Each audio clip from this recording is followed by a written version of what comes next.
Sağ olun hocam. Evarbaş Çarpel Medya izleyicileri, bir pazar akşamında, bölgede çok önemli değişikliklerin olduğu bir pazar akşamında, siyasetin gündeminde Mehmet Gül'le birlikte yine sizlerleyiz. Mehmet Verame. Vermeyen de abi. Yine Mehmet'le beraber bu hafta bölgede değişen jeopolitiği ve bunun gereği olarak da değişen ittifakları, bunların Kürtlere ne getirip ne götürebileceğini değerlendirmeye çalışacağız. Bölgeye baktığımızda özellikle başvurda biliyorsunuz bir cumhurbaşkanlığı seçimi vardı. Kürtlerin anayasal hakkı olan bir cumhurbaşkanlığı seçimi. Bu seçim henüz yapılmadı. Kürtler tek aday üzerinde henüz anlaşmadı. Bununla ilgili Şii koalisyonu geldi. Hem Talabani ile hem de Barzani ile görüştü. 8 Şubat yani herhalde yarın bu konu mecliste ele alınacak. Eğer siz tek adayda anlaşamazsanız biz bu işi mecliste halledeceğiz noktasına getirdiler. Bakalım önümüzdeki hafta bu Cumhurbaşkanlığı seçimiyle ilgili gelişmeleri başvuruda göreceğiz bu konuyu hem de Irak'ta. Irak biliyorsunuz Suriye'den bu IŞİD'ler Irak'a gidiyordu, götürülüyordu. Iraklar bir açıklama yaptılar. Şu ana kadar 7.000 kişiden 2.250 kişiyi teslim aldıklarını söylediler. Ve bu 2.250 kişi Irak'a ulaştı. Bugün de yeni bir şey vardı, yeni bir konvoy vardı. Ama onun sonucunu alamadık. Önümüzdeki hafta bugün giden konvoyun da sonucunu alabiliriz oradan, tahmin ediyorum. Genel olarak Mehmetçiğ'de bu akşam bir haber düştü. Kek Mesut Barack Obama ile akşamüstü telefonla görüştü. Bu çok önemliydi. Hafta içinde de Mazlum Abdi ile Kek Mesut arasında başvurda bir görüşme olmuştu. Yüz yüze bir görüşme olmuştu. Bunlar önemli gelişmeler. Irak'ta bizim görebildiğimiz son durum bu. Yani öyle gözüküyor ki Kek Mesut Suriye'de önemli bir aktör haline geliyor gibi. Ne dersin Mehmet? Doğrudur abi. Yani tabii bu Irak'taki o bizimkilerin kendi haklarına düşen konudaki siyasetleri hariç, evet, Suriye'de Sayın Barzani bugüne kadar olumlu bir rol oynadı. Evet. Yani olumlu rol diyoruz, o da şu, yani belli sınırlar içerisinde olumlu bir rol oynadı. Yani sınırsız değil. Yani el ayağı serbest gidip orada istediği her şeyi yapabilecek pozisyonda değil ne yazık ki. Evet. Onu da bağlayan uluslararası hukuk ve aynı zamanda Irak'ın içerisinde görülen bir Kürt gücü olarak yapabileceklerini yaptı. Bu konuda eksik bir şeyler yaptığını söyleyemeyiz açıkçası. Mesela o kuşatma döneminde gerek yardımlar olsun, yani hem yiyecek içecek tedariği hem başka açıdan, işte bu şeyin de itiraf ettiği gibi son 15 yıldır Güneyimize her türlü desteği verdi demesiyle de Güney'in içerisinde bulunduğu sıkıntıya rağmen daha kötü durumda olan ya da zorda olan kardeşlerine yardım etmek açısından da elinden geleni değil, elinden gelenin fazlasını yaptığını da görüyor. Bu süreçte de Sayın Barzani Amerika Birleşik Devletleri karşısında hiçbir zaman geri adım atmadı ama aynı zamanda da kendi güçleri oranında ne yapabilecekse o çerçevede uluslararası düzeyde de bir diplomatik hareket geliştirmek kaydıyla, girişimlerde bulunmak kaydıyla bizzat kendisi bunu yaptı, öncelik etti. Ve Suriye'de yapabileceklerinin, yani kendi gücünün yetebileceği oranda da hiçbir şeyden geri kalmadı. O bakımdan olumlu. Tabii şimdi ne olabilir diye düşünüyoruz. Hani bir ara bizim bu Şenbel için de söylüyordum, tabii öyle hep içimizde kalıyor ama bugün bana göre, geçen programlarda zaman zaman sözünü ettik. Şimdi her ne kadar o eşiği biraz geçmiş de olsak ya da uluslararası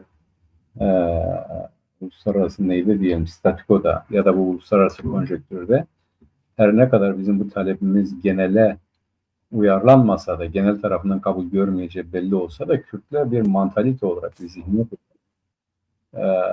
her zaman kendilerini bir arada tutabilecek, kendilerini birbirine yaklaştıracak siyaset izlemelidirler. Bu nedir? Bu da şu olmalı bana göre.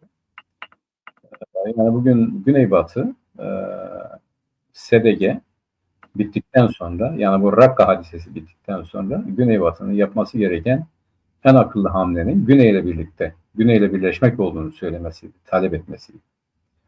Yani Güneybatı Kürdistan ile Güney Kürdistan'ın birleşmesi yönünde bir siyaset izlemesi gerekiyordu. Çünkü Güneybatı bu haliyle, bu kuvvetiyle, bu gücüyle anayasadan yoksun, uluslararası garantilerden her ne kadar Fransa ya da işte Barak biz bunun garantörüyüz dese de gerçekten Amerika bugüne kadar yani Kürtlerin bütünüyle ezilmesini pek istemedi. Öyle görünüyor.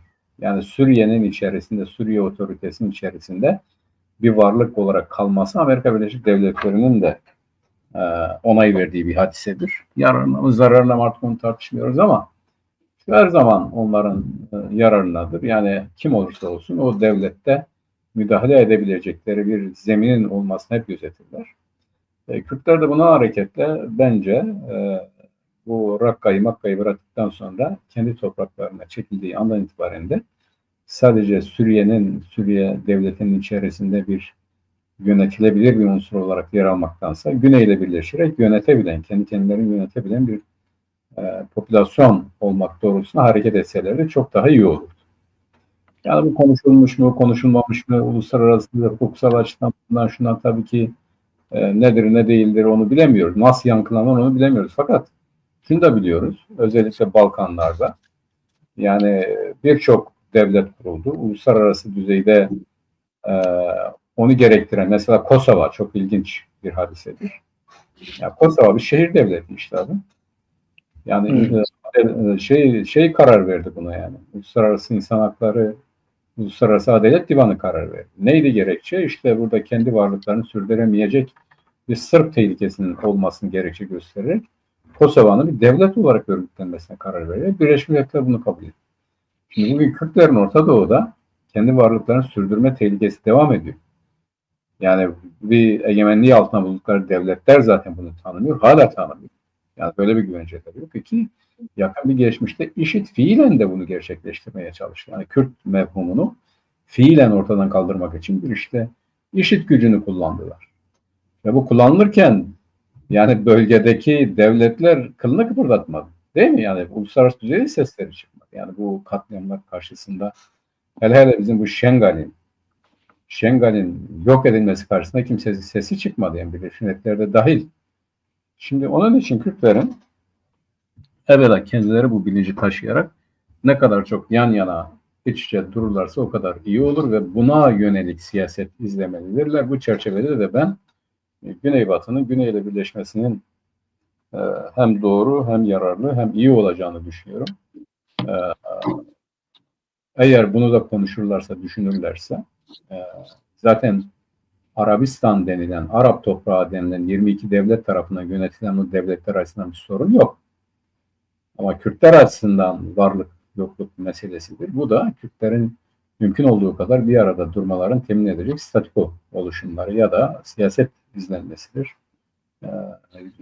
O eşiği geçtik tabii. Yani şimdi bu Suriye ile yapılan anlaşmaların neticesinde Güneybatı'nın güneye yönelmesi zor ama Güney Barzani'nin o dönemde işte biz kardeşlerime sahip çıkarız. Onların yok edilmesine asla izin vermeyiz siyaseti doğru ve bunu güçlendirmelidir. Bunu devam etmelidir. Bütün Kürtlerin buna sahip olması lazım. Mevcut durumda Güneybatı'nın hala eğer varsa ayakta kalma kuvveti kendisinden çok diğer Kürt örgütlerinin, siyasetin, Kürt halkının oraya vereceği destekle mümkün olabilir. Güney'in de bunu anlayıp buna göre hareket etmesine bir an önce büyük fayda var. Evet, yani Irak'taki gelişmeler böyle. Bakur'da işte en çok önümüzdeki hafta beklenen şey Cumhurbaşkanlığı seçiminin sonuçlanması. Kürtlerin tek aday üzerinde anlaşıp bu Cumhurbaşkanlığı seçimini sonuçlandırmaları gerekiyor. Onu önümüzdeki hafta göreceğiz ne olacağını. Pazartesinden itibaren orada önemli gelişmeler olabilir. Rojava'da İran'a baktığımızda İran'da işte son Umman'da yapılan görüşmeler var. Bu görüşmelerden sonra hem İran tarafının hem ABD tarafının yaptığı açıklamada görüşmelerin olumlu geçtiğini söyleyen açıklamalar oldu. Böyle gördük oradaki şeyi. Yine bu hafta basına düşen haberlerden bir tanesi de özellikle İran'da muhalefet olan Rouhani'nin ev hapsinde olduğu söyleniyor. Böyle bir haber de düştü basına. Şimdi tabii Batı şeyle çok ilgileniyor, İran'la çok ilgileniyor. Niye ilgileniyor? Yani İran'ın tarihine baktığımızda sadece 20. yüzyılda 4 defa iktidar değişikliğinin dış güçler tarafından yapıldığını görüyoruz. İşte 1921'de, 1941'de, 1953'te ve 1979'da 20. yüzyılda 4 defa dışarıdan müdahalelerle İran'da hükümet değişikliği, iktidar değişikliği, bazen rejim değişiklikleri gerçekleşmiş. Onun için yani İran'da hani hiçbir şey olmaz mantığıyla bakmamak lazım. Yani Batı biraz da İran'da içsel bir olgu halinde gözüküyor 20. yüzyılda. Ama 21. yüzyılda daha henüz bunu görmedik. İlk çeyrekte. İkinci çeyrekte bunu göreceğiz Mehmet. Ne dersin? Abi şimdi bu İran'a karşı izlenen siyasette Amerika Birleşik Devletleri'nin izlediği siyasetin değişmesiyle alakalı. Sen de söyledin. Bu Umman'daki görüşmelerin yani biz 12 gün savaşlarında ne diyorduk? İşte Trump ne diyordu? İsrail'in siyaseti çerçevesinde İran'ı yıkacağız diyordu. Yani İran'la anlaşma olmaz. İran ancak etkisi bir güç haline getirilirse Orta Doğu'da bir güven istikrarı olabilir diyordu. O 12 gün savaşları o nedenle sürdü. Yarım kaldı. Yani yarım kalması İsrail'in gücü yetmedi açıkçası buna ve İran'ın beklenmedik o füze çıkışlarıyla beraber mecburen bir ateşkese gittiler. Her ne kadar İran'dan gelen füzelerin önemli bir kısmını engelleyebilse de o o perdeyi aşan füzeler İsrail'de ciddi zararlara yol açtı. Diyelim ki onların istihbarat binasında yerle eksan etti İran. Yani İran hiçbir şey yapmadı diyemeyiz ama yine de beklenen bir etki olmamakla beraber İsrail'i ciddi derecede sıkıştırıyor. Şimdi bu andaki mesele Amerika Birleşik Devletleri'nin bu Monroe doktrinini güncelleyerek Amerika kıtası benim işte tartışmalı bölgelerde muhaliflerimin imkanlarını sınırlayan bir siyaset izliyor ve burada diyor ki artık ben devletlerle işbirliği yapacağım. Ne demek bu? Devletleri kendi siyasetime alet edeceğim. Devletler benim siyasetime alet olursa, benim siyasetimin doğrultusunda hareket ederse problem yok. Karakterin niteliği önemli değildir. Onlarla çalışacağım.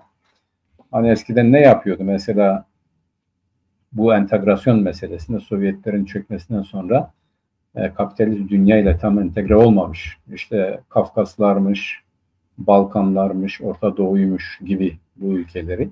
Yani eski bağlantısız blokuna dahil olan ve Sovyet blokuna Varşova Paktı nedeniyle tarafsız olan bölgeler ve onlara ait Doğu Avrupa'daki ülkeler gibi bunları kapitalizme entegre etmek için her türlü yöntemi kullandı. Yani içeriden muhalefeti kullanarak, darbe yaparak vesaire.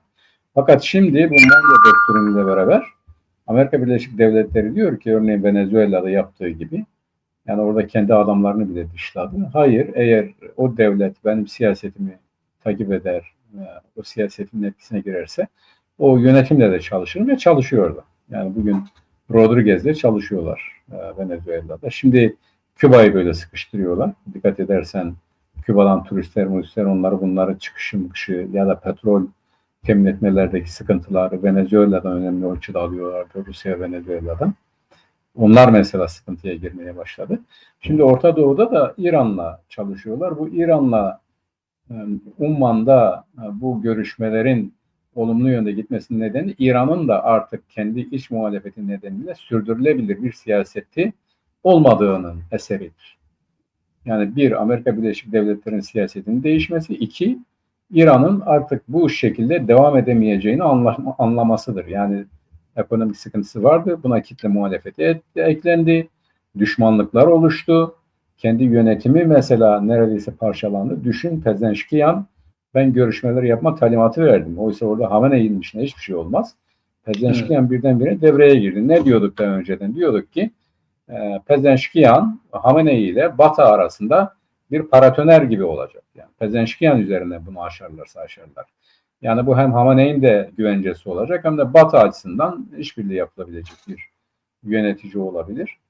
Onu gösteriyor. Her ne kadar bugün İran yöneticileri biz füzeleri görüşmüyoruz, sadece nükleer hadiseleri görüşüyoruz desek de bu doğru değildir. Çünkü Amerika Birleşik Devletleri'nin İran'dan talebi ya da İran'dan isteği çok nettir. Ve en önemlisi de sadece nükleer değil, tabi aynı zamanda Çin'in buradan aldığı petrolün frenlenmesidir, durdurulmasıdır. Yani Çin'le ilişkilerin sınırlandırılmasıdır. Çin'e gidecek enerji kaynaklarının sınırlanması hadisesidir. Bunu da kabul etmediği müddetçe İran'a karşı baskı devam edecek. Yani savaş ihtimali bütünüyle ortadan kalkmış bir olay değil. İşte geçen gün ne oldu? Bir Amerikan fırkateynini kapmaya çalıştı İran. Amerika saldırdı değil mi? Yani böyle sınırlı düzeyde bir çatışma çıktı. Bundan sonra çıkmaz anlamına gelmiyor. Bu çıkabilirinin işaretidir. Ben İran'da Amerika Birleşik Devletleri'nin eskiden o muhalefetle yaptığı işbirliğinin ötesinde şimdi devletle birinci seçeneği bu oldu. Devletle bu işi çözmeye çalışıyor. Devlet, mevcut devlet bunu kabul ederse yaşamaya devam edecek.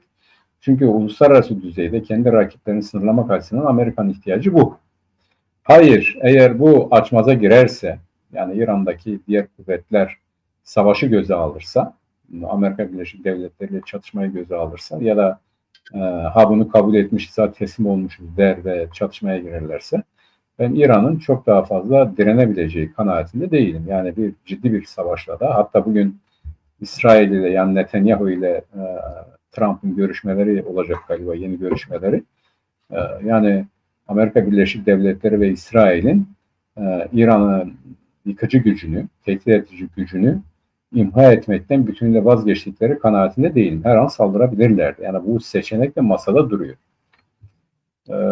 Ama burada da şu da var, yani bu kamuoyu araştırmalarına yansıdığı kadarıyla böyle bir saldırının İran halkını yeniden, her ne kadar Hamenei etrafında olmasa da diyelim Pezeşkiyan etrafında ya da yeni muhalifler etrafında toparlayabilir. Senin dediğinin göz hapsinde olması sürpriz değil. Öyledir zaten İran'da. Göz hapsinde olmasa bile istedikleri zaman bu devrim muhafızları vasıtasıyla dünyayı ya da İran'a herhangi bir muhalefete dar edebilirler.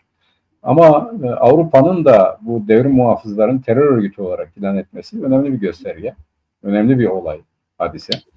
Yani Avrupa'nın da İran'a karşı aktif bir rol alacağı anlamına geliyor. Onun ötesinde İran'la ticaret yapan devletlere %25 daha fazla gümrük vergisi uygulaması hadisesi geldi. Yani hem ekonomik olarak hem askeri olarak İran giderek de daha çok köşeye sıkıştırılıyor. Bu şu anlama geliyor. Yani bunlarla zayıflayabilecek bir İran artık anlaşılabilecek bir İran olmaktan da çıkabilir. O durumda saldırıya maruz kalabilecek bir İran'la karşı karşıya kalırız ki ben yine onu söylüyorum. Alternatif yok hadisesi artık pek şey değil bu Amerikan siyaseti çerçevesinde. Pezeşkiyan bunu örgütleyebilir, Pezeşkiyan'ı tercih edebilirler diye düşünüyorum. Evet, olabilir tabii ama 21. yüzyılda da 20. yüzyılda 4 defa İran'da iktidarı ve rejimi değiştiren dış güçler 21. yüzyılda da İran'da böyle bir rejim değişikliği veya iktidar değişikliği yapabilir gibi gözüküyor. ABD bütün gücüyle geldi bölgeye. Evet. Özellikle denizden geldi bölgeye. İran'ı tam bu kuşatma altında masaya oturttu. Yoksa İran Hamenei çok masaya yanaşmıyordu. Ama bu kuşatma masaya olunca tekrar masaya geldi. Sadece Türkiye'de yapılacaktı. Türkiye'yi istemediler. Çünkü büyük bir ihtimalle Cuma günü Türkiye'de yapılan, ondan önce Türkiye'de yapılan görüşmede Türkiye ABD'nin tezlerini dayattı İran'a büyük bir ihtimalle. Onlar da bunu Türkiye'nin taraf olduğunu, zaten Suriye'de Türkiye'den çok farklı düştüklerini, Astana sürecinde Türkiye ile birlikte hareket ederken Türkiye'nin farklı bir bulvara girdiğini gördüler. Bu yüzden de Umman'da. Umman kendilerine daha yakın. Aslında Umman Şii bir yer değil. Sünnilerin daha ağırlıkta olduğu bir yer Umman. %90'ı mı 95'i Sünni olan bir yer. Ya artık %5 bir Şii nüfus var ama buna rağmen Umman'la İran arasında önemli iyi ilişkiler var eskiden beri. Orayı tercih ettiler. Orada görüşmeler oldu. İki tarafta görüşmelerin olumlu geçtiğini söylüyor. Bakalım bunu önümüzdeki günlerde artık birbirine tekliflerini yaptılar. Şimdi iki tarafta değerlendiriyor teklifleri. Zaten yüz yüze bir görüşme olmadı. İran komisyonu ayrı bir odada, ABD komisyonu ayrı bir odada. Ummanlılar iki oda arasında gidip geldiler. O şekilde bir görüşme oldu. Belki önümüzdeki günlerde bir yüz yüze görüşme de olabilir ama senin dediğin gibi iki tarafta çok savaştan yana gözükmüyor. Yani ABD'nin genel politikası da öyle. ABD kendisinin katılacağı bir savaşın çok uzun vadeli olmasını düşünmüyor.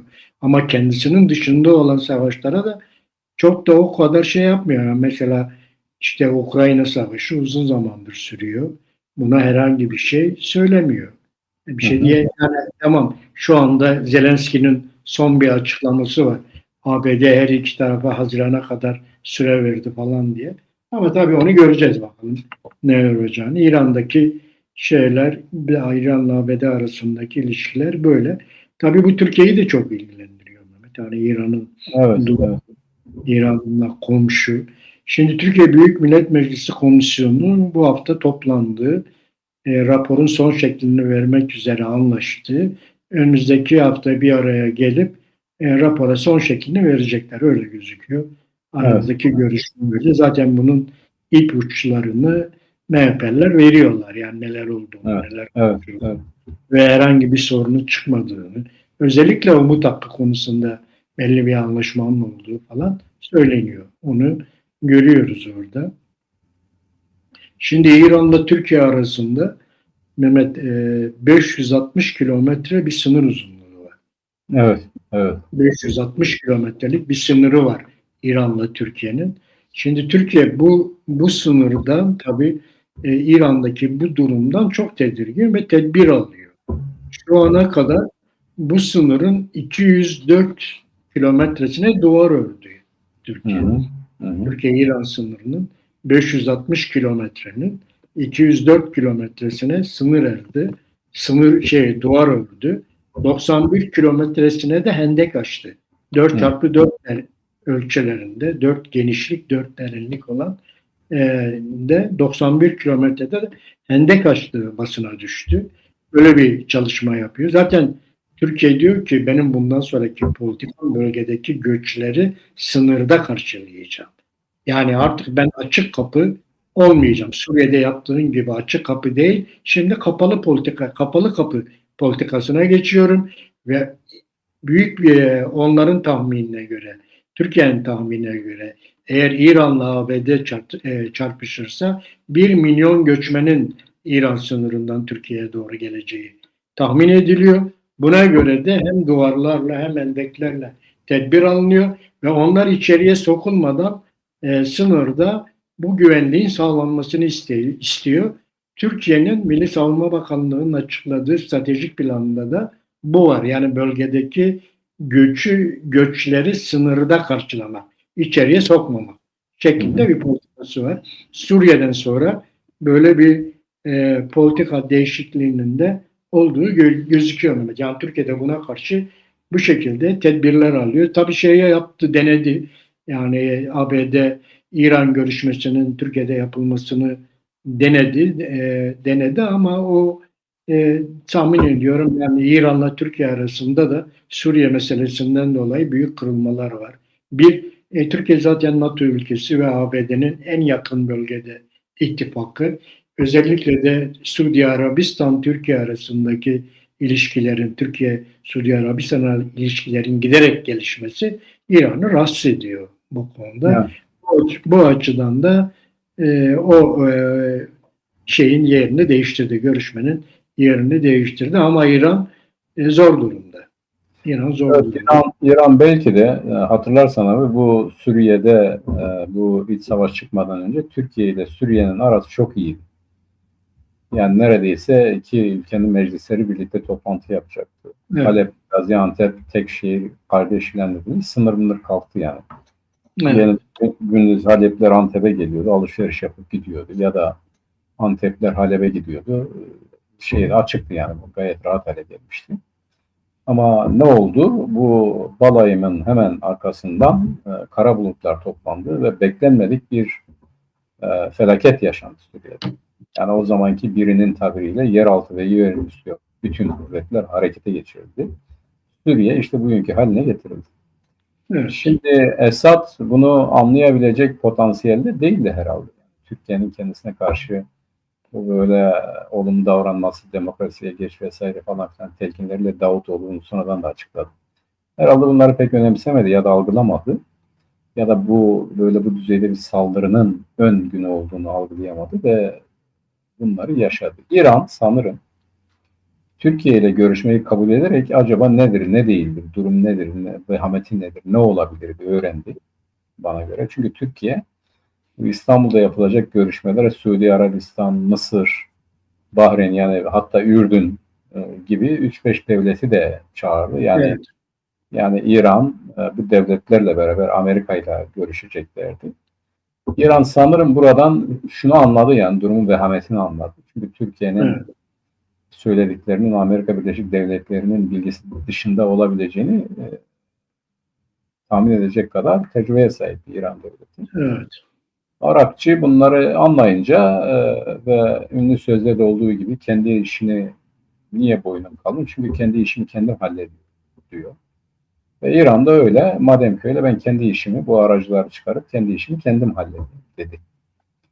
Birebir görüşüm bu tehlikeleri, olası politikaları, olası ihtimalleri de göz önüne alarak bence Umman'da yani birden fazla insanın isteyebileceklerini birden fazla insanla bu meseleyi görüşmektense direkt muhatabıyla görüşmeyi yararlı gördü, doğru gördü. Ve onun için Amerika Birleşik Devletleri de sen de dediğin gibi aynı zamanda kendisine karşı herhangi bir sıkıntı yaratmayacak bir ülkede, Umman'da yapmayı tercih etti.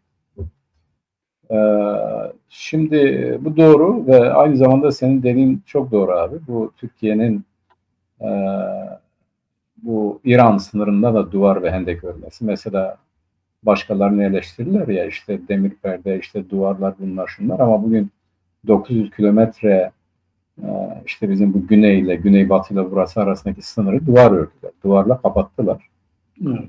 Şimdi İran'a gitti orayı kapatıyorlar. Yani bunun hiç diğerlerini eleştirdikleri gibi yok. Demir perde bu şu falan filan diye yerden yere vurdukları ülkeleri hiç e, gözlerinden kaçırmazlar. Kendileri onun 10 katını yaparlar. Kimse de demez ki ya bu nedir yani bu sınır, bu demir hat, bu şeyler nedir diye. Bunu da savunur hepsi.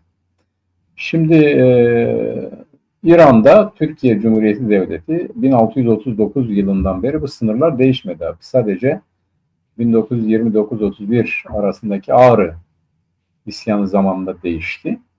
Belli bir toprak parçasını İran'a verdiler. İran'dan da işte bu Ağrı'yı kuşatmak için belli bir toprak parçasını yani verimli kısımlarını İran'a verdiler. O verimsiz kısımlarını kendi sınırları içerisine aldılar ki bu Ağrı isyanını bastırabilsinler. Onun dışında bu sınır hep aynı sınırdır. Evet. Şimdi Türkiye ile İran arasında bu göç hadisesi ne üzerinden olabilir? Türkmenler, Azeriler üzerinden olabilir. Yani onlar bu taraflara gelebilirler. Yani Kürtlerin ben buraya fazla gelebilecekler kanaatinde değilim. Kürtler daha çok güneyi tercih eder. Ama yine de yani Türkiye'nin kendisini böyle güvenceye almasının nedeni artık göç kaldırabilecek durumda olmamasıdır. Ekonomik olarak, politik olarak çünkü her göç sadece bir ekonomik hadise değil, aynı zamanda politik bir cereyandır da. Burada onların ve bir de eğer bunlar şey ise, Şii ise, gelebilecekler Şii ise Türkiye açısından çok daha problemli bir hadisedir. Bu tedbirleri alıyorlar, istemiyorlar. Doğru ama ben İran konusunda hala bu ciddi tehlikenin geçtiği kanaatinde değilim. Türkiye'nin tedbirlerinden de belli oluyor. Bu şimdi Cumhurbaşkanı'nın yaptığı gezilerden de belli oluyor. Mısır'a gidişi, Suudi Arabistan'a gidişi. Yani Orta Doğu'da bu yeni statükonun oluşturulması açısından hani klasik söz var ya, masada değilsen menüdesin. Evet. Masada yer almak için her şeyi yapıyor. Önemli şeyler yaptığını da söyleyebiliriz. En büyük iş bu PKK'yı tasfiye etmesi, onun yanında onları yanına alması, kendi hizmetine sokması hadisesidir. Yani bu açıdan kendisinin menüde olduğu şartlarda hani diyorlar ya, masada olanların elindeki çatal bıçağı almış oldu şu anda. Yani en büyük korktuğu güç oydu. O gücü tasfiye etmeyi başardı. Bunu Amerika'nın yardımıyla bence yaptı. Bu Amerika'nın planıdır. Ya da Amerika'nın bölgede, Orta Doğu'da Türkiye'yi de kullanmak için, Türkiye'yi de kendi siyasetine adet etmesi için verdiği bir taviz olarak ya da uzattığı bir yardım eli olarak görmek lazım. Tabii burada ilginç bir paradoks da var. Ne diyor Öcalan? İşte ben İsrail'e ve Amerika'ya karşı Türkiye'nin yanında yerimi aldım diyor. Türk-Kürt Arap kardeşliği kuracağız. Ekolojik, demokratik, komünal toplum diyor. Aynı zamanda da ulus devlet yok, demokratik ulus diyor ama iki tane ulus devleti de inşa ediyor. Suriye Arap ulus devleti ve Türkiye ulus devleti. Türkiye Cumhuriyeti ne diyor? Biz ulus devletin taviz vermiyoruz. Tam tersine işte Mehmet Uşum ne diyor? Daha da güçlendireceğiz diyor. Yani 21. yüzyıldaki ulus devleti kuruyoruz diyor. Evet. Şimdi burada da düşün, Amerika ve İsrail'e tavır alıyorum deyip Amerika ve İsrail'in istediği her şeyi yapma hadisesi. Amerika ve İsrail ne istiyorsa onları yaptılar. Yani evet, Trump diyor yani ben ne dersem yapıyorlar diye. Evet, yani güya onlara karşılarmış gibi gösterip tam da onların dediklerini yaptıkları bir hadiseye geldiler. Bundan sonra da yapmaya devam edecekler. Öyle görünüyor. Evet. Türkiye büyük oranda yani şu anda menünün dışına çıktı diyelim ama ben Orta Doğu'da ya da dünyada bu yıkılan bu soğuk savaş hadisesinden sonra bu soğuk barış dönemi diyelim. Bu soğuk barış döneminde Fransızların tabiri tabii. Bu soğuk barış döneminde hala yerinden oynayacak çok taş olduğu kanaatindeyim. Bu taşlardan biri Türkiye Cumhuriyeti Devleti'nin İnönü'nün o zamanki kurduğu tabirle yeni bir dünya kurulu, biz de orada yerimizi alırız sözünün. Bu kurulan yeni dünya ne? Türkiye'nin bu yeni dünyadaki yeri ne olacak? Konusu hala muallaktır. Evet, ona bakacağız. Evet. Evet, yani şimdi bu hafta mı, önümüzdeki hafta mı eski Cumhurbaşkanı Yardımcısı neydi onun adı? O bir heyetle beraber, Dışişleri heyetiyle beraber Amerika'ya gidecekler. Amerika'dan ne isteyecekler abi? İşte bu F-35'miş, bu F-16'larmış. Yani bu askeri açıdan ve aynı zamanda da ekonomik olarak uygulanan tedbirlerden bu katsa, biliyorsun Rusya ile ilişkilerin, yani Amerikan düşmanı olan ülkelerle ticaret yaptığı için uygulanan yaptırımların kaldırılmasını isteyecek. Evet, doğru. Şimdi ben işte bu tip görüşmeden şunu tahmin ediyorum.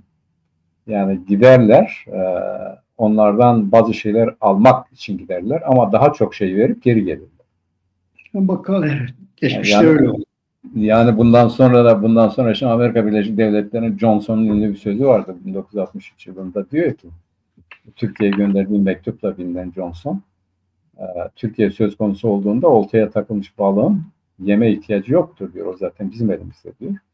Türkiye Cumhuriyeti Devleti bu dış siyaseti, yani dış siyasetteki başarısı, öyle diyelim, tırnak içerisinde söylüyorum. Bunun arkasında yatan çok çok çok büyük tavizler var. Her açıdan yani. Lobilere verdiği rüşvetler, devletlere verdiği tavizler. Bak bugün Gazze'yi sattılar, Gazze gitti. Bak Hamas'ı tasfiye ettiler, Hamas gitti. Bugün artık Gazze'de inşaat başladı, değil mi? Evet. Başlamak üzere. Abi yönetim belirlendi. Şimdi yönetime koydular. O yönetim işte yıkım işlerini devam ettirecek. Ya ondan sonra da Gazze'nin bir de temelli satışı başladı. Trump açıktan söyledi. 1 milyar dolar veren buranın temelli sahibi olmalarından biri haline geldi. Bunu kim yapıyor? Türkiye yapıyor. Yani Türkiye ama fakat öbür taraftan şu da var. Dikkat edersen abi, gerek Mısır'la ilişkilerde, gerek Suudilerle ilişkilerde henüz bu çerçeve anlaşması yaptık vesaire diyorlar. O iyi niyet beyanı ya da belli bir çerçeve olabilir. Fakat somut olarak henüz Arap dünyasıyla kendi aralarında, hatta Suriye ile kendi aralarında evet bu oldu diyebileceğimiz bir şey yok. Yani bu henüz somut anlamda diyorum. Mesela Pakistan, Suudi Arabistan ittifakı kurulmuş durumda. Türkiye oraya dahil olmak istiyor. Hala ortada bir şey yok. Bak, Türkiye İran'la ilişkilerinden bir defa Hakan Fidan gitti. Gerçi Arakçı ABD için geldi ama Hakan Fidan gitti, eli boş döndü. Yani bütün bunlar henüz Türkiye Cumhuriyeti Devleti'nin gerçekten de bu karşı karşıya olduğu ekonomik borç nedeniyle, bu ekonomik sıkıntı nedeniyle diğer devletlerle ilişkilerinde hala ciddi sıkıntılara sahip. Mesela bak, şimdi köprüleri satmak aşamasına gelmiş. Evet. Satacak bir şey kalmamış yani. Bu çeviremiyor bu borcu. Şimdi yani şu aşamada daha bütçeyi yaptığı 3-5 gün oldu. 160 milyar dolar açığı var. Bunlar önemli kısıtlardı. Türkiye'nin dış siyasette başarılı olması için artık verebilecek bir şey de kalmadı diye düşünüyorum. Evet. Şimdi tabii konulardan biri de Suriye. Rojava. Evet. Şimdi Suriye ile Suudi Arabistan arasında bu hafta önemli ticari anlaşmalar oldu. Suudiler geldiler bölgeye. Anlaşma yaptılar. Zaten 6,5 milyar dolar sözleri vardı. Suriye'ye vereceklerdi. Yani verme dedikleri de yatırım yapacaklardı. O yatırımdan parayı dönüştüreceklerdi. İşte geldiler, bir takım anlaşmalar yaptılar. 6,5 milyarla 10 milyar dolar arasında Suudiler Suriye'de yatırım yapacaklar. Bu çıktı ortaya. Zaten Suudilerin Türkiye ile birlikte Suriye'de etkin olmasının nedeni Suudilerin bu parası. Yoksa Suudilerin orada başka bir gücü yok yani orada. Ama para var Suudilerde. Geldiler, bu anlaşmaları yaptılar bunlarla beraber. Bu Laskiye'deki liman Fransızlara verildi, biliyorsun. Bunun şeyi var. Laskiye'deki limanın 30 yıllığına işletmesi Fransızlara verildi. Bu Fransız şirketlerinde Türkiye'nin de ortaklığı var. Türkiye'de bir şirketinde Yıldırım Holding diyorlar. Yıldırım Holding'inde bu Fransa'nın Laskiye işletmesini alan şirketinde ortaklıkları var. Öyle gözüküyor. Tabii bu arada Deir ez-Zor'da olaylar çıkmaya başladı. Deir ez-Zor'daki aşiretler petrolü bölüşemediler. Ve oraya gelen Suriye güçleriyle de anlaşamadılar. Petrolden pay istiyorlar. Devlet de vermek istemiyor. Devlet de Suriye güçleri aşiretler arasında Deir ez-Zor'da bu hafta bir problem çıktı. O problem bakalım nerelere varacak. Ondan sonra da gelip tekrar gene o aşiretlerin DSG ile görüşmeye başladıkları falan söyleniyor. Bilmiyoruz tabii onlar, ama basında çıktığı kadarıyla. Ama şey kesin, devlet güçleriyle aşiret güçleri arasında Deir ez-Zor'da petrol üzerinden bir anlaşmazlığa düştükleri açık. Yine Suriye'de bir gelişme oldu geçen hafta. Şahra'nın daveti üzerine Enekesi heyeti Şam'a gitti. Şam'ın davet ettiği söyleniyor o konuda. Daha sonra bu görüşme hani acaba DSG'den ayrı mı, DSG ile görüşüldü mü, yoksa farklı bir şey mi oluyor? Acaba orada da Kürtleri ikiye mi bölmek istiyorlar? Her ikisiyle ayrı ayrı mı görüşüyorlar falan diye lafla doğururken Enekesi açıklama yaptı. Diyor, açıklamanın ana başlıkları şöyle. Diyor ki biz Suriye'nin merkezi olmaması konusunda görüşlerimizi ilettik diyor. Bu konuda Serekaniye görüşlerin olmasını söyledik diyor. Onlarla ortak bir Kürt birliği kuracağız. O birliğin komisyonu gelecek, sizinle görüşecek dediği söyleniyor. Bunlar aynı zamanda hem Mazlum Abdi ile görüştüler dönüşte, hem de gelip Katar'la görüştüler. Katar'la da bir görüşmeler oldu. Büyük bir ihtimalle de Güney'le de görüştüler. Şimdi ikisinin beraber bir komisyonuyla birlikte tekrar Şam'a görüşmeye gidecekleri söyleniyor. Böyle bir söylenti var. Yani SDG ile Enekes'in ortak komisyonu ki bu Kamışlı'da biliyorsun o Kamışlı Evet. Konferansı'nda vardı bir komisyon. Onun o düzeyde bir komisyonun Şam'a gideceği söyleniyor yeniden görüşmelere. Orada devam edecekler. Ve Şam'ın kendilerine çok olumlu falan davrandıklarını da söylüyorlar. Yani ama tabii hala Kobani'deki bu kuşatma devam ediyor. Henüz orada tam bitmedi. İşte e, vali göreve başladı. SDG'nin valisi göreve başladı. Belediye Suriye bayrakları vilayete Suriye bayrakları çekildi falan. Öyle gelişmeler oldu. Bakalım yani buradaki bu görüşmelerin tabii asıl belirleyici olan sahada nelerin olduğu meselesidir.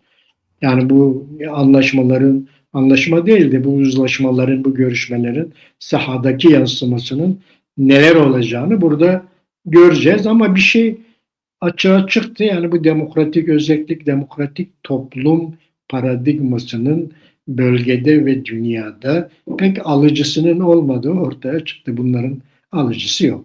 Buradan vazgeçilmesi, buradan dönülmesi gerektiği ortaya çıktı gibi Mehmet. Ne dersin? Abi doğrudur. Onu biz zaten ne zaman söyledik? İşte bu ekolojik demokratik toplum hadisesi bu APO'nun perspektifiyle beraber zaten kendisi itiraf ediyor yani. Bu iş bitti Evet. diyor. Yani PKK kendisine repete ediyor. Bunun bir amacı, bir gerekçesi, konuşunu kalmadı. Kürtlerle ilgili bir talebim de yok. Benim için demokratik Türkiye, bağımsız bir Kürdistan daha önemlidir. Ya da özerk bir Kürdistan'dan daha önemlidir diyor. Yani bu demokratik Türkiye dediğine o da belli değil. Kendi kafasına göre istediği şeyle aynen ahlat meyvesi gibi yani yiyenin karar verdiği bir tadı olan, tatsız tutsuz olan bir şey. Her şeye de kullanılabilecek bir tabir, bir söylem. Şimdi bunun olmayacağı zaten belliydi abi. Yani bu elbette ki biz yeryüzünde halkın kardeş olmasını, birlikte yaşamasını, yeryüzünü paylaşmasını isteyen bir düşünceye sahibiz.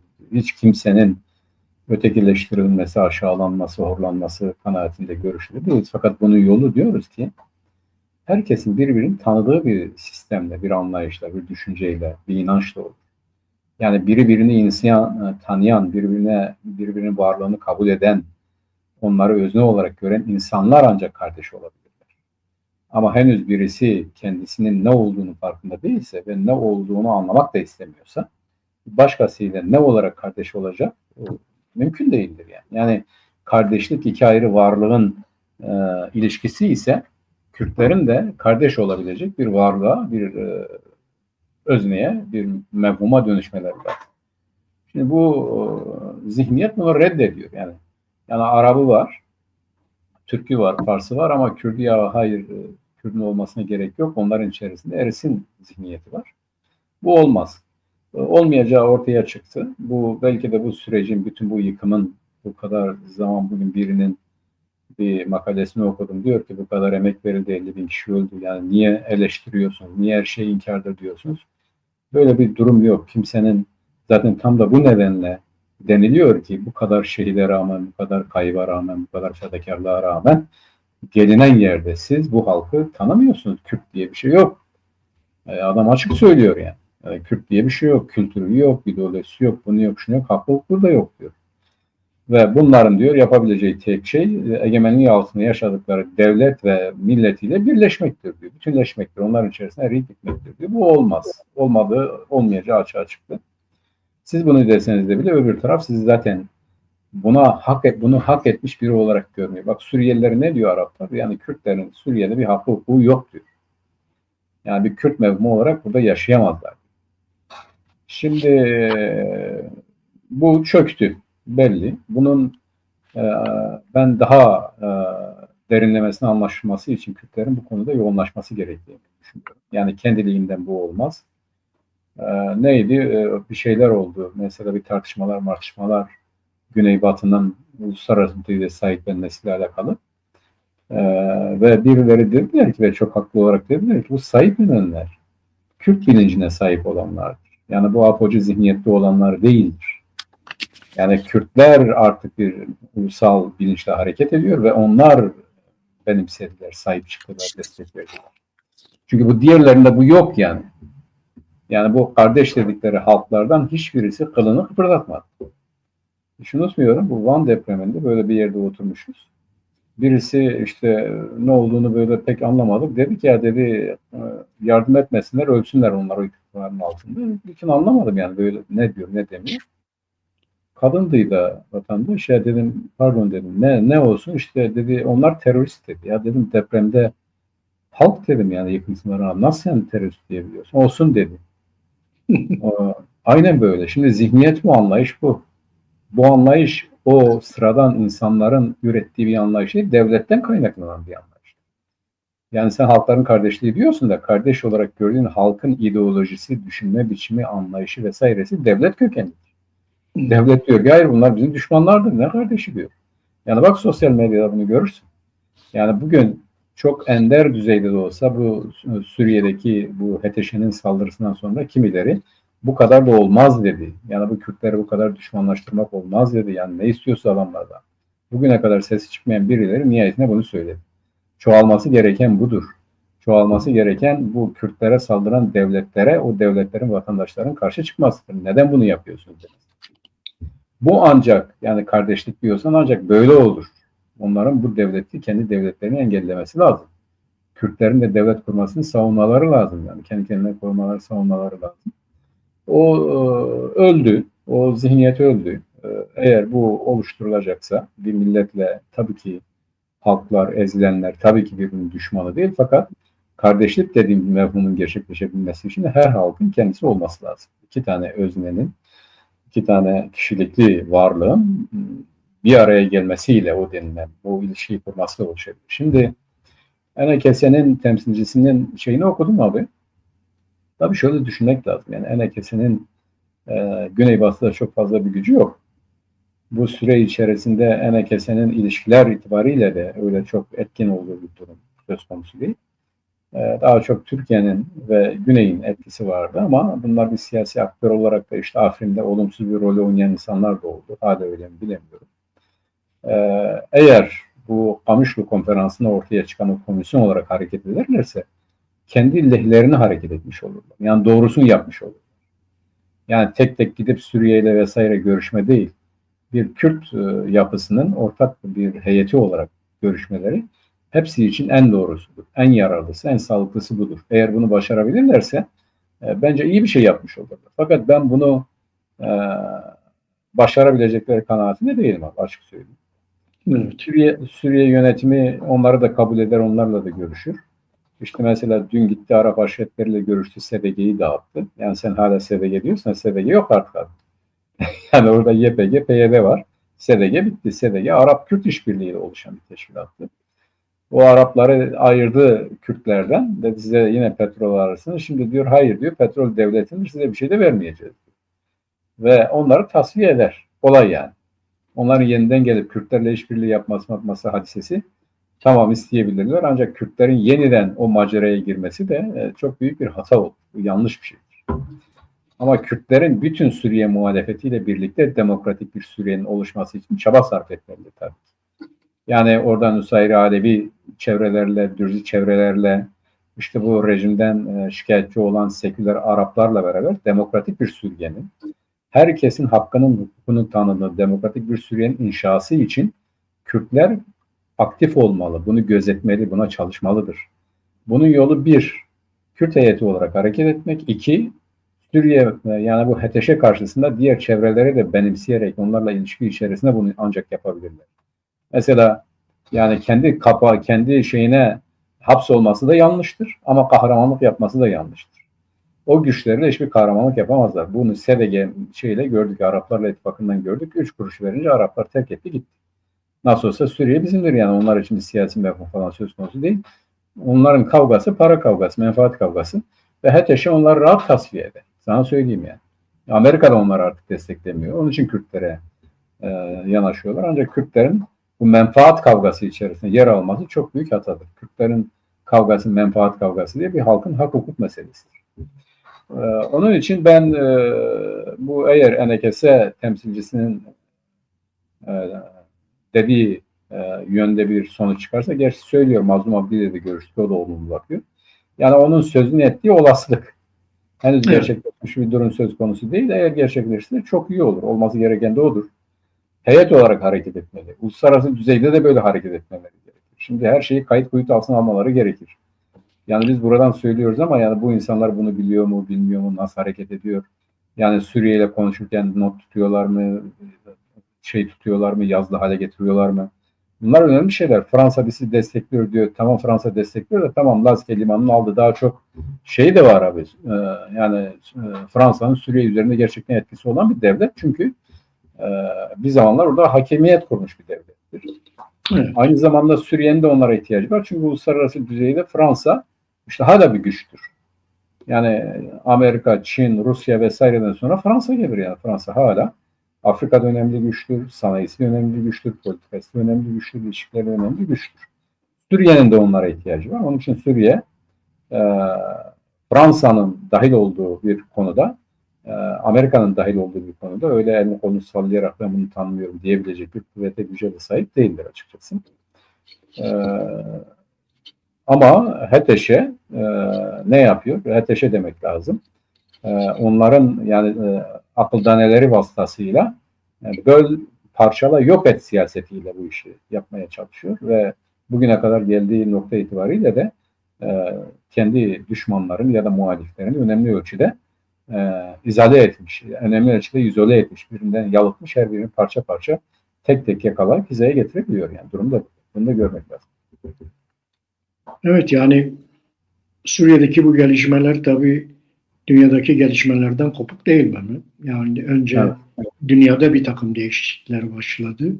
Arkasından da bölgede bir takım, o dünyadaki değişimlere uygun olarak bölgede bir takım değişiklikler başladı.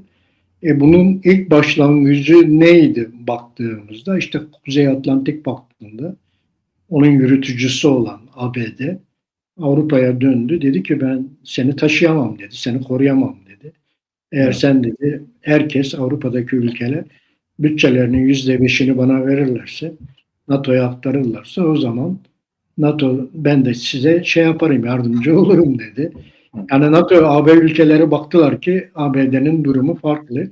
Zaten Avrupa Birliği, ABD'nin stratejik belgesi de açıklandı o arada. İşte o stratejik belgede Rusya tehdit olmaktan çıkarıldı. Çıkarılınca Avrupa Birliği'nin de tavrı tamamen değişti. Avrupa Birliği NATO'nun içerisinde SAFE diye bir örgüt kurmaya çalışıyor.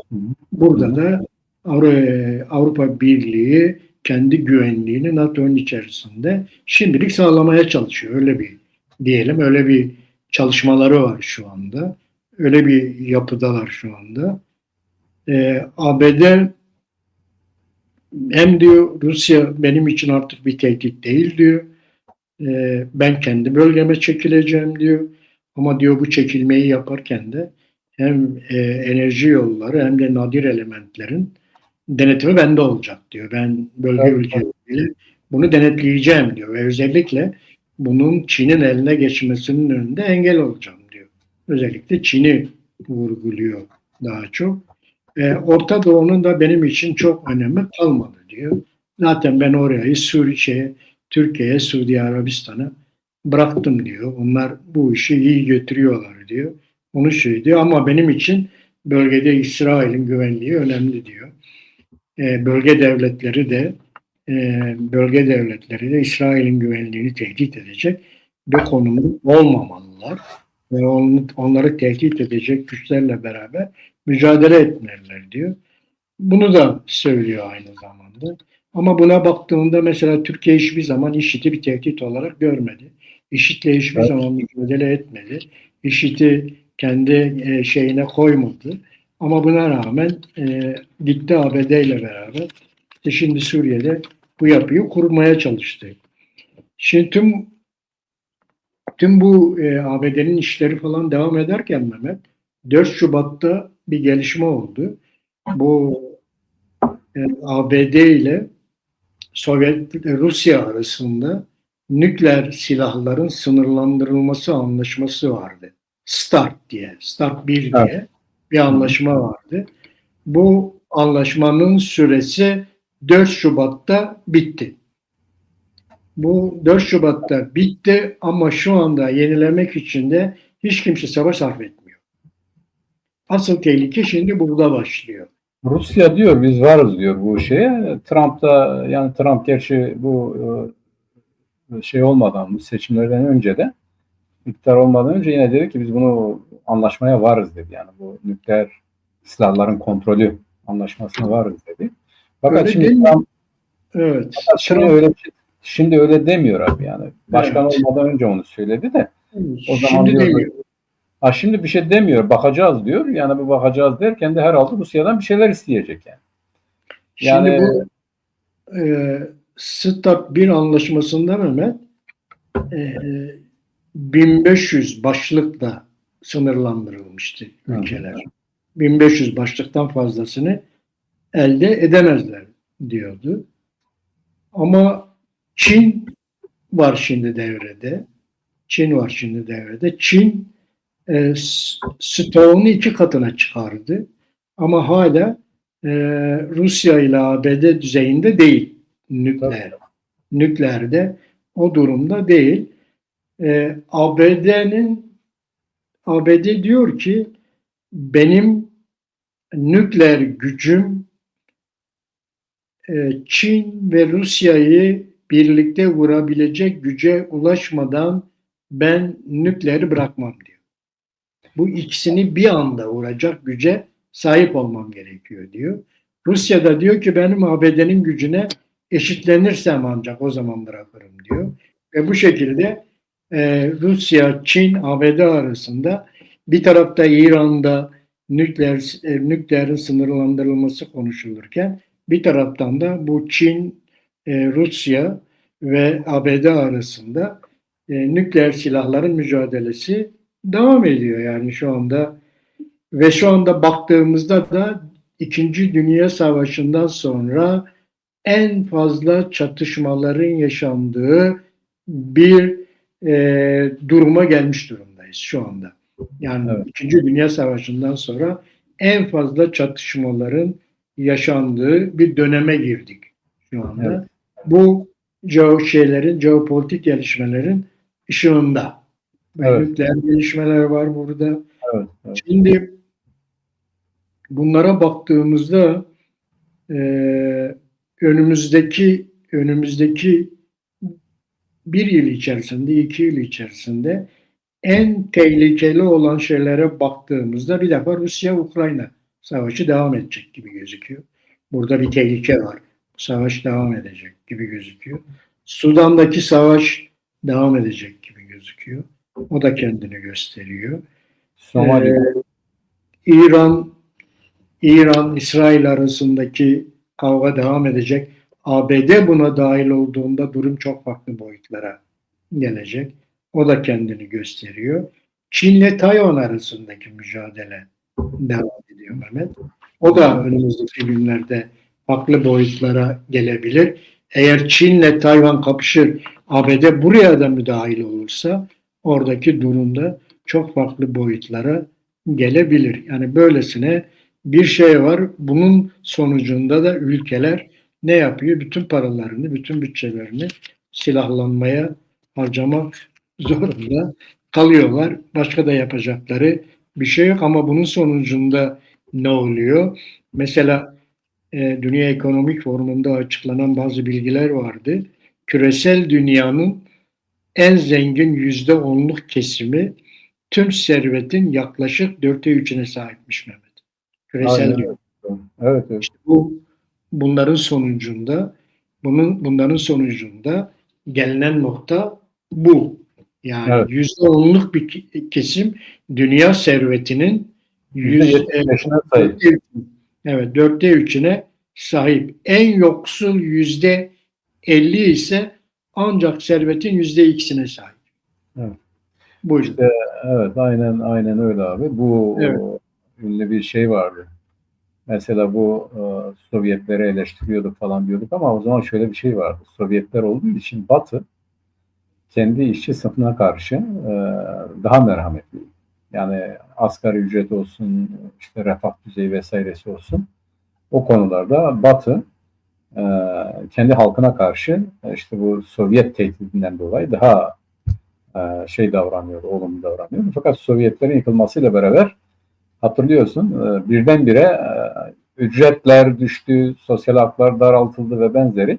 Şimdi işte Avrupalılar o çıkardıkları yani Avrupa vatandaşı olmaktan ileri gelen geçim hakkında neye kadar düşürdüler? 800 euro mu, 900 euro mu, 1000 euroya kadar düşürdüler. Yani 1000 euroyla yaşamak zorunda bıraktılar kendi insanlarını. Şimdi bu gidişat devam ediyor. Yani dünya kapitalist sistemi ve şimdi de çok ilginç olarak ve açıktan artık net olarak tröstler yani sermaye Amerika Birleşik Devletleri başta olmak üzere açık halde, çıplak halde yönetmeli işte. Trump büyük bir iş adamıdır. Ya bu Tom Barak işte düşün bu Orta Doğu'ya gelip giden adam işte o da bir iş adamı yani. O da bir ondan önce Arapların Amerika'daki lobiciliğini yapıyordu. O da inşaatçı. Bu Trump'ın ortaklarından biri. Şeye bak bu Trump iktidar olur olmaz bu Microsoft'a 500 milyar dolarlık bu yapay zekanın geliştirmesi ona enerji sağlanması açısından 500 milyar dolar kredi verdi. Yani bu kadar açıktan net bir şekilde sermayenin düşün işte Elon Musk geldi hazinenin başına oturdu. Yani devletin bu kamu kuruluşunu tasfiye etmek ya da onun nasıl hareket edeceğini vergilerin toplanması ya da toplanmaması konusunda oranın başına geçti. Bak şimdi ilginç bir şekilde Amerika Birleşik Devletleri tarihinde ilk kez Trump o Merkez Bankası Başkanı'na tavır aldı. Şimdi kendi adayını belirledi. Bu aday eskiden Merkez Bankası'na yer almış olmasına rağmen kongrede verdiği yani orada sorguluyorlar biliyorsun. Orada bir kongre delegesinin bir kongre üyesinin sözünü kesti. O kongreye kapatın bunun çenesinde. Yani orada da tartışmaya girdi. Şimdi bu hani şunu diyorlar ya yani Amerika'da kurumlar vesaireler çok güçlüdür biri diğerine müdahale edemiyor. İşte diyor Trump geldiği zaman da eskiden yargıya müdahale etti. Şimdi Merkez Bankası Başkanı'na müdahale ediyor. Ve giderek değişmez olan ya da bunları yapamazlar dediğimiz her şeye tanık hale geliyoruz. Şimdi bu nükleer başlıklar konusunda doğru abi. Rusya yani o zaman Sovyetler de o yıkıldıktan sonra sınırlamaya gittiler. 10 yıllık bir sınırlamaya gittiler. 2015 miydi? 2016 mı bilmiyorum ama 2011. Dediğin gibi yani 1500 başlık. Başlıkta. Yani ondan önce çoktu bunlar. Yani 2500 müydü her birinin ne kadardı? Gerçekten çok fazlaydı. Evet, birçoğunu yok ettiler. Birçoğunu etkisiz hale getirdiler ve üretmeyeceklerine dair, yeniden çoğaltmayacaklarına dair bir anlaşmaydı bu. Küçük kutuplu dünya. Evet. Yani zaten bu nükleer kuvvet, şimdiki bu nükleer güç dünyayı 10 defa, 20 defa yok edebilecek kapasitede zaten. Yani evet. Sahip olsan ne olacak? Kıtalar arası nükleer füzeler var. Yani Amerika ile Rusya arasında birbirlerini doğrudan vurabilecek düzeyde şeyleri var bunların, silahlar var. Şimdi Çin yani nükleer silaha sahip olan bu 5 daimi ülke dışında bölgesel düzeyde İsrail'de var abi. Pakistan'da var, Hindistan'da var. Yani bunlar biliniyor, kabul ediliyor. Bir de Kuzey Kore üretiyor. Ürettik diyor, bilemiyorum. Üretmiş mi, üretmemiş mi? Kuzey Kore'de var. Çünkü güneyde herhalde Amerika oraya yerleştirmiş. Mesela Türkiye'de de nükleer başlık var abi. İncirlik Hava Üssü'nde. Bu NATO kapsamında burada duruyor. Yani hani Türkiye'de nükleer silah yok diyorlar. Var yani. Şu anda Türkiye'de de bu NATO çerçevesinde var. Fakat İran'ın buna sahip olma isteği ve giderek de yani İsrail'de var. Ben de sahip olacağım. İsrail'e ne kadar yok diyorsa İsrail'de nükleer silah olduğunu herkes söylüyor. Şimdi bu silahlanma, nükleer başlık anlamında söylüyorum. Zaten dünyayı birkaç defa yok edebilecek kadar şu anda silah var. Şimdi bu Amerika Birleşik Devletleri'nin rakibi bu ekonomik güç itibariyle Çin'dir. Ama Çin aynı zamanda bir askeri kuvvet olarak da geliyor gerçekten de. Bu alanda ciddi yatırımlar yapıyor. Eskiden Biden olsaydı Çin'i frenlemenin aynı Rusya'yı frenlediği gibi Ukrayna'yla Tayvan'ı da Çin'in boğazına indirecek. Ama şunu gördü. Yani Tayvan Ukrayna gibi değil. Çin istediği anda o zaman bir tatbikat yaptı. Hatırlıyor musun abi? Bu Condoleezza Rice gitti Condoleezza mıydı yoksa diğer bir Pelosi miydi? Pelosi miydi gitti Tayvan'a. Çin hemen ertesinde bir tatbikat yaptı. Amerika baktı ki ya 3 günde yutacak bunu yani. Yani şey gibi değil, Ukrayna gibi değil yani. Rusya'nın boğazında kalabilecek bir parça değil bu. Yani eğer biz bunu yaparsak Çin 2 günde istila edecek Tayvan'ı, bitirecek yani. 40 milyonluk bir Tayvan'ı, koskoca dev bir ülke. Öyle bir Rusya gibi onun önünde takılıp kalacak bir devlet değil diye düşündü ve onu yapmaktan vazgeçti. Şimdi de Çin'in önlenmesini genel bir muhasaradan geçtiğini düşünüyorum. Yani ticari olarak daraltılması, ilişki olarak daraltılması, işte bugün değerli toprak elementlerinin %65'i Çin'in elinde abi. Evet. Mesela Çin Afganistan'daki değerli toprak elementleri konusunda da anlaşma yaptı. Yani çok ilginç. Her tarafa böyle giriyor. Ve bugün Amerika Birleşik Devletleri'ne bu değerli toprak elementlerini satan, Amerika Birleşik Devletleri'nin temin ettiği bu değerli toprak elementleri hep Çin'den alıyor. Yani Çin onu satmazsa Amerika Birleşik Devletleri eli açıkta kalacak. Çin gerçekten de önemli bir avantajı yakalamış durumda. Bunu da iyi kullanıyor. Ve bugün Amerika'ya sattığı mallar nedeniyle Amerikan hazinesinin Çin'e korkunç derecede borcu var. Yani o hazine bonoların piyasaya sürse doları yerlerden sürünür hale getirebilecek kadar bir gücü de var Çin'in. Amerika bütün bunları görüyor. Ne Çinsiz ne de Çin'le yapamıyor. Yani Çin aynı zamanda ucuz mal üretimi nedeniyle Amerika Birleşik Devletleri'nin ekonomisine odun taşıyan bir ülke. Ama aynı zamanda da pazar kapmak açısından da bir zehirli maddeye dönüşüyor Amerika Birleşik Devletleri ekonomisi karşısında. Şimdi bunu işte bu İran gibi ülkeleri, işte Venezuela gibi ülkeleri, yani Çin'e faydası olabilecek ülkeleri ve aynı zamanda da işte bu Grönland'da işte bu geçiş hatları, meclis hatları, ticari ilişkiler ve benzerleri konusunda da oraları bloke ederek engellemeye çalışıyor. Başarabilir mi bilemiyoruz. Yani bu Amerika Birleşik Devletleri'nde bu Kasım ayında bu net olacak. Netleşecek yani göreceğiz. Kasım ayında bir seçim var. Bu seçimde eğer Trump ekibi daraltılırsa, geriletilirse ve zaten şimdi sadece demokratlar ya da o sivil toplum kuruluşları değil, cumhuriyetlerin de önemli bir kesimi şeyin karşısındadır. Trump'ın siyasetin karşısındadır. Sadece nükleer değil, Trump bana göre her şeyi ticari olarak kullanabilen bir adam. Bu nükleer hadisesinde de Rusya'dan ve Çin'den herhalde belli tavizler kopararak Trump'ın anlayışı, zihniyeti bu yani. Yani bir şey almadan verme niyetinde değil. Fakat yani anlaşma olmasa ne olacak? Nükleer savaşa başvursa ne olacak? Bak Çin çok net bir şekilde söyledi. Bize bir el ateş edebilirsin ama ikinciye eliniz yetişmeyecek diyor. Açık söyledi yani. Bende hidrojen bombası var dedi. Sizin hiçbirinizde bu yok dedi. Yani bir defa bana ateş edebilirsin. İkinci de edemezsin dedi. Şimdi Çin de giderek bu sadece ekonomik güç olarak değil, bu ekonomik gücünü korumak için de askeri olarak örgütleniyor, silahlanıyor. Ve bugün ay seferleri konusunda ayın karanlık yüzüne başarılı inmeler yapma nedeniyle uzay teknolojisini vesaire Çin bayağı ciddi bir mesafe almış durumda, almaya da devam ediyor. Bu yapay güneşi de eğer oluşturabilirse onun çalışmaları hızla devam ediyor. Zaten enerjiye ihtiyacı kalmayacak Çin'in. Yani başka ülkelere ihtiyacı kalmayacak. Evet, yani bu silahlanma yarışı dedik, yani dünyadaki bölgesel devletler, bölgede lider olmak isteyen devletleri de buna zorluyor. Onlar da bu silahlanma yarışına kendi çaplarında katılmak istiyorlar ve onların ekonomik dengeleri de bozuluyor. Mesela Türkiye'de en yüksek %10 gelirin %53'üne sahipmiş. %10 %53'üne sahip. En düşük %50 gelirin %15'ine sahip. Tabii Türkiye'de de korkunç bir fark var. Bu zaten yaşamda da görüyorsun Türkiye'de. Tabii. Yani ekonomik dengeler gerçekten yerinden oynanmış şekilde. Ayrıca Türkiye için diyorlar ki giderek daha fazla servet ve gelirler bir azınlığın elinde toplanıyor. Bir azınlığın elinde toplanıyor.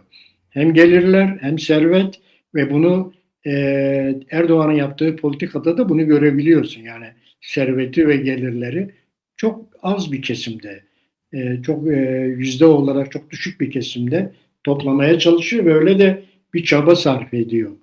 Kendisinde böyle. Şimdi tabii bunların gelişmelerine baktığımızda Bu defa Avrupa Birliği hani bu gelişmeleri gördüğü zaman kalktı Hindistan'la bir anlaşma yaptı biliyorsun. Geçen Hı hı. haftalarda. Hindistan'la bu defa bir ilişkiye girdi. Hindistan'la ilişkiye girmesi demek Türkiye'yi zor durumda bırakıyor. Çünkü Türkiye'nin ihracatının %40'ı Avrupa Birliği ile. Hindistan devreye girdiği zaman Türkiye'nin Avrupa Birliği ile olan ihracatı zayıflayacak. Bu Evet. gözüküyor. Bu onun için Türkiye için önemli bir teknik. Artı Safyan'ın içerisinde de Türkiye'yi yalnız şey yaptı, almadı Safyan'ın içerisinde. Yani Türkiye Avrupa Birliği açısından biraz daha yalnızlaştırıldı bu şeyde. Özellikle Fransızların Laskiye'ye gelmesi, Laskiye limanını işletmesi ve orada Akdeniz petrolü üzerinde oluşabilecek şeylerde de Türkiye dışarıda kalmaya başladı. Orada da aynı şeyler gündeme geldi. Yani o yüzden de Türkiye şu anda ABD'nin kendisine çizdiği yol olan Suudilerle birlikte bölgede biraz Katar, biraz Birleşik Arap Emirlikleri ki bunlar hepsi İsrail ile İbrahim anlaşmalarında beraberler zaten. Bununla beraber gitmeye başladı. Herkes SDG'nin İsrail'le anlaşacağını söylerken bir anda Türkiye gitti İsrail'le anlaştı. İsrail'le anlaştı ve Şara'yı doğuya doğru Fırat'ın doğusuna doğru yürüttü. Onu herkes bu şekilde okuyor bütün dünya. Bunu görüyor. Yani İsrail'le anlaşan Kürtler değil, İsrail'le anlaşan iktidar oldu. Türkiye'deki iktidar oldu. Ve onunla eğer onlar Paris'te beraber oturup İsrail'e Paris'teki Suriye-İsrail anlaşmasına okey vermeselerdi zaten ayın 4'ünde mi ne o anlaşma oldu. Ayın 6'sında da Paris'teki anlaşma oldu. Ayın 6'sından sonra da Halep'e yüründüler. Zaten aynı şekilde İsrail'de ses çıkarmayacağını söyledi orada. Alacağını aldı. İsrail'de Türkiye'nin, Suudi Arabistan'ın şeylerine aynı zamanda o Paris'teki yapan anlaşmada Fransızlar da vardı. Fransızlar Tabii da ki. orada yapılıyordu.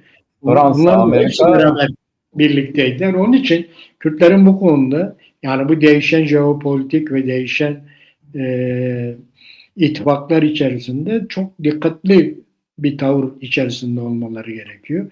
Yani hiç kimse böyle seni sevdiği için, seni övdüğü için değil ama ülkesinin kendi çıkarı gerektiğinde herkes herkesi satabiliyor. Öyle bir evet, dünya var şimdi. Bunda çok dikkatli olmak lazım. İran zaten bölgede iyice yalnızlaştı. Tamamen tek başına kaldı gibi. Biraz bazen Suriye'nin desteği var ama Suriye'nin de şimdi bu Ukrayna sorunundan dolayı İran'a çok fazla yardımcı olabileceğini sanmıyorum. Yani o da çok şey yapamıyor. Bakalım bu anlaşmalardan ne çıkacak? Savaş çıkarsa Kürtlerin durumu ne olacak? Bunlar Kürtler bir defa bölgede çıkacak. Bölge devletlerinin birbirleriyle veya ABD ile yapacak savaşta tarafsız kalmaya çalışmaları gerekir. Bunun içerisine girmemek gerekir. Bu bizim boyutlarımızı çok aşan bir şey. Çünkü bizim hava savunma güçlerimiz yok. Kendi devletimiz yok. Kendi şehrimiz yok. Bu savaşlarda mümkün olduğu kadar taraf olmamalı. Bu işleri götürmemiz gerekiyor diye düşünüyorum Mehmet. evet abi haklısın. Şimdi bu İsrail ile Türkiye hadisesi yani Fransa, Amerika, İsrail ve Suriye işin aktörleriydi. Evet. Şimdi bu işin aktörlerinin ikinci dereceden muhatapları vardı. Türkiye, Suudi Arabistan, Mısır yani Arap alemisi. Şimdi şöyle bir şey çıktı ortaya. Yani bu saldırıdan onu anlıyoruz. İsrail dedi ki güney benim. Bu bir. İki dedi. Evet. Yani Golan'ı da unutun. Üç. Biz dedi Suriye, Lübnan, Ürdün'ün içerisinde bulunduğu bir uluslararası güçlerin denetlediği bir ortak bölge kuracağız. Serbest pazar olacak, bu olacak, şu olacak falan filan bu alanlarda. Bu Türkiye Cumhuriyeti Devleti Şara yönetimi bunu kabul etti. Ama bunun karşılığında da şu oldu. Kuzeyde de Suriye'nin kuzeyinde de Suriye'nin içerisinde Şara, kuzeyinde ise Türkiye'nin dedikleri olacak. Yani buraya da karışmayın dedi. Yani bütünüyle onları yok etmek anlamında değil. Onlara boyun eğdirecek, Türkiye'nin çıkarlarına ve Şara'nın çıkarlarına uyumlu hale getirilecek bir siyasetin izlenmesine okey dediler Fransa. Evet. Yani Suriye'nin geleceği ya da o statükonun belirlenmesine belli bir anlaşmaya vardılar. Şimdi az önce söyledin abi, Avrupa ile Hindistan anlaşma yaptı. Tabii Türkiye bunun farkında ama bir türlü aşamıyor. Bak gelecekte Azerbaycan petrolün nakli konusunda da durum değişecek. Yani bu Evet. Türkiye üzerinden gidişatı değişecektir. Şimdi Avrupa ticaretini Hindistan üzerinden yapmak için yeni bir yol belirledi. Güney yolu. Yani İsrail'den Güney Kıbrıs, Yunanistan üzerinden bu serbest bölgenin de oluşmasıyla beraber bu Somaliland'ı tanıdı biliyorsun İsrail. Ve o güneyden gelecek bir ticaret hattının inşasıyla beraber Türkiye bypass edilecek.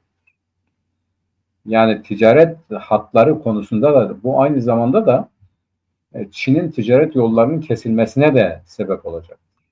Yani çok önemli bir hat, çok önemli bir güzergah. Amerika Birleşik Devletleri bunun mimarıdır. İşte bu doğalgazın ele geçirilmesi, doğalgazın kontrol altına alınması, doğalgazın sevkiyatı ve benzeri dünya enerji kaynaklarının Amerika Birleşik Devletleri'nin elinde toplanması ve onların nakli konusunda mesela Avrupa'ya dediler Rusya'dan alma, o zaman sen bize gaz ver dediler. İşte Amerika bunların tedariğini yapıyor, bunların hazırlığını yapıyor, bunların altyapısını oluşturuyor. Bu Türkiye'yi tabii ki daha da çok sınırlayacaktır ilişkiler itibariyle, ekonomik ilişkiler itibariyle sınırlı hale getirecektir. Türkiye'nin aleyhine olan şeylerdir. Şimdi bu Avrupa gücünün, Avrupa askeri kuvvetlerinin oluşturulmasında Merz ile Türkiye arasında çok ciddi görüşmeler yapıldı. Öyle kaldı. Ben bittiği kanaatinde değilim. Türkiye'nin bir takım şartları vardı. Onlar muhtemelen düşünülüyor. Fakat Hollanda, Fransa, Polonya, Almanya, İtalya, İspanya bu konularda şeylerini belirlediler, stratejilerini belirlediler. Yani İngiltere zaten bunun üstüne kendisine göre bir kuvveti var. Bunlar artık kendi güçleriyle, kendi imkanlarıyla bir şey yapmaya başladılar. Bunun startını verdiler. Bu anda Türkiye bunun içerisinde değil, herhangi bir biçimde değil. Mesela bu uçaklar alınacaktı. Bu uçakları gidin Suudilerden mi Katar'dan alın dediler. O bile kaldı. Yani bu Eurofighter'lar. Yani Evet. direkt Avrupa'nın, yani Avrupa olumlu baktı vesaire vereceğiz falan filan dedi ama yani kesinleşmedi daha. Fakat bu ikinci ülkelerden, yani Katar gibi ikinci ülkelerden almayı düşündüler. Dikkat edersen bunlar henüz sonuçlanmadı ve onun için bu Türkiye'deki heyet bu önümüzdeki hafta o eski Cumhurbaşkanı yardımcısının kontrolünde kalabalık bir heyet yeniden Amerika'ya gidiyor, bir çıkarma yapıyor. Ne için? İşte F-35'lermiş, F-16'larmış gibi ya da o Kasda anlaşmalarında uygulanan yaptırımların kaldırılması gibi. Yani belki de bu şu anlama geliyor. Ya biz bu Orta Doğu'da sizin dediğiniz her şeyi yaptık. Her şeyi mi yaptılar acaba onu bilemiyoruz. Her şeyi yaptık artık yavaş yavaş bunları kaldırın gibi bir talep mi olacak? Yoksa yeni tavizlerle beraber işte bunları da istiyoruz demek midir? Yani Cumhurbaşkanlığı da düşün. Gidip halledemediği bir meselede bunların gidip aynı konu başlıklarıyla gidip orada görüşmeleri ilginç bir duruma işaret ediyor. Yani içeride pompalanan biz işte uçak yaptık, insansız uçak, bu şu falan filan vesaire de. Ama herkes de şunu çok iyi biliyor ki bu teknolojinin Batı'nın kontrolünde, elinde olduğu müddetçe yani onun beyni, o uçağı havalandıran, eden, eyleyen artık bugün yapay zekada devrededir. Yani o senin kontrolünde olmadığı müddetçe sen kasa üretmişsin. Eğer motoru üretmiyorsan sen kasa üretmişsin, bir işe yaramıyor. Evet. Bu da dünyanın realitesidir. Ben bu Türkiye Cumhuriyeti Devleti'nin bu 19. 20. yüzyıl başlarında izlediği siyasetin, Mustafa Kemal'in izlediği siyaset, Batı ile Doğu arasında tarafsız olmak ama aynı zamanda her iki tarafı da kullanmak gibi. Yani Mustafa Kemal'in bu Türkiye Cumhuriyeti'ni kurarken hem Sovyetlerden yardım alması gibi hem onu kullanarak İngiltere ve Fransa'yı belli bir anlaşmaya ikna etmesi gibi bir siyasetin de artık yürüyebileceği kanaatinde değilim. Yani Türkiye'nin bu oluşacak dünya dengeleri içerisinde bir biçimde belli bir tarafa hareket etmek ya da kendi gücü yok çünkü. Yani tek başına örneğin yani bir Hindistan değil, bir Çin değil, bir Rusya değil, bir Amerika Birleşik Devletleri değil. Avrupa bile dikkat et abi, Amerika Birleşik Devletleri'nde tek tek ülkeler değil, blok halinde hareket etmek zorunda kaldı. Yani böyle bir dünyada, böyle bir olayda, mesela Suudi Arabistan zaten Amerika'nın uzantısı gibi. Yani yani herkes kendisini bir güçle irtibatlı olarak, mesela düşün, İran Çin üzerinden ayakta kalmaya çalışıyor. Çin'in desteğini, Rusya'nın desteğini almaya çalışıyor. Yani dünyanın realitesi bu. Bak, Venezuela herkesin gözlerinin önünde, kaşla göz arasında diyorlar ya. Adam etti eyledi, yani kimsenin gıkı da çıkmıyor. Trump açık bir şekilde söylüyor. Diyor ki benim ahlakım sadece benim karar verdiğim bir şeydir diyor. Öyle ben sınırlayan herhangi bir şey yok. Ulusal hukuk. Tamam, benim ahlakımdır diyor. Bu ahlakın ne olduğunu Epstein belgelerinde görüyoruz. Yani çürümüş bir dünyanın yöneticilerinin nasıl çürümüş bir ilişki ağı içerisinde olduklarını görüyoruz. Bu ilişki ağı içerisinde her şeyin menfaate bağlı olduğu bu ilişki ağı içerisinde şunu yapamazlar, bu olamaz diye bir şey söyleme imkanı yok. Trump geçmişte Brunson'la ilgili ne dedi? 2 günde ekonomini iflas ettiririm dedi. Bırak Brunson'u dedi, bıraktılar. Bak şimdi ne diyor? İşte biz İran ekonomisini diyor bu hale getirdik diyor, itiraf ediyor. Bak, bu son günlerde uluslararası düzeyde bir altın operasyonu yapıldı abi. Bilmiyorum kaç trilyon dolar para çektiler piyasada. Kendi açıklarını kapatmak için.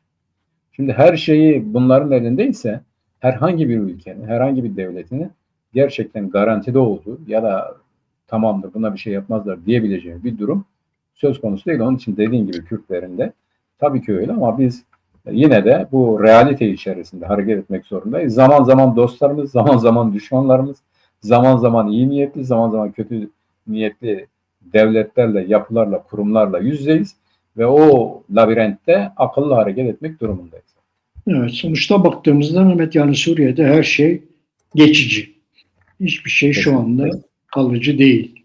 Evet. Bunu biliyoruz. Yaptığın anlaşmalar, yaptığın sözleşmeler, yaptığın girişimler falan, bunların hepsinin daha kalıcı olabilmesinin önünde çok zaman var. Evet. Geçici, buna göre davranmak lazım.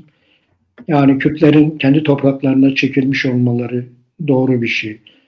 İyi oldu. Orada kendi sınırlarını, kendi topraklarını koruyor olmaları çok önemli. Şu anda güçleri yeterse Serekani'de, işte diğer taraflarda, Afrin'de kendi vatandaşlarının Kürtlerin geriye dönüşünü sağlayabilirlerse, bunlar çok önemli, çok önemli gelişmeler olur. Aynı zamanda Kürtler de milli bir tavır göstermeyi bildiler.